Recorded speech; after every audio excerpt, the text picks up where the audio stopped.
Hello, Internet.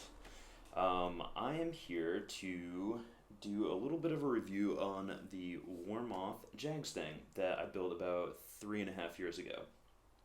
And kind of just to do a little bit of a better video and to run down a couple things that I have noticed about it in the intervening 3.5 years. So the first thing that I'd like to point out is I used a re-ranch for the color of the guitar as well as the lacquer in the neck. I got the body without any paint, just as it comes from Warmoth. Same thing with the neck. And if you didn't know, for the neck, when you have a rosewood fretboard, you don't actually need to paint it or seal it. But the maple neck does need to be sealed in a lacquer of some sort. And so what I ended up doing was I did like a layer of lacquer, and then there was this like vintage tint because I thought that would be kind of cool. Ends up being a little bit lame, especially if you don't know what you're doing, and it comes out kind of a little bit, I don't know, yellowy. I'm sure that this is not going to come out that well, but the main thing I did want to point out is how fast I've been going through it.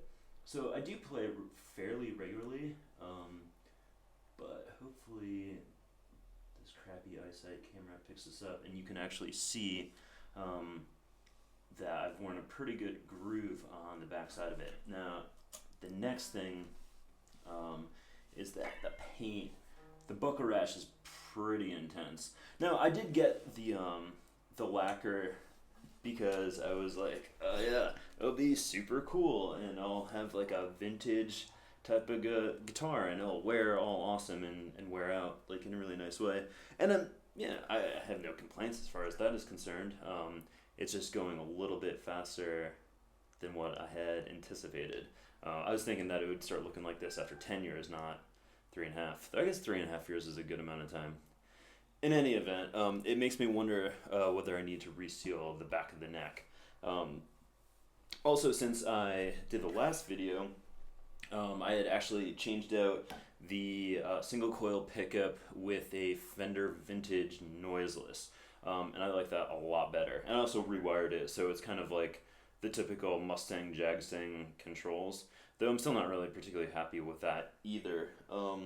Another just kind of little thing that I did is I spaced these guys. I put some washers in on either side of the screw, just so that the switches sit a little bit more level. You don't have to cut them or anything like that, so I don't wrap my knuckles on it every time I'm playing kind of hard.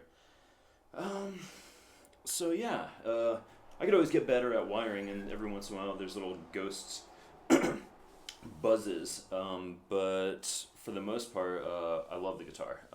It is my main go-to guitar, and yeah, I don't play particularly well, but and actually for the most part, to be perfectly honest, I only really use the humbucker. Every once in a while, if I'm like, by myself, not playing in a band setting, I'll use the single coil or like the combination, but by and large, I probably aesthetically I like the way this looks, but it doesn't necessarily do all that much. So yeah, I'll play a couple little things.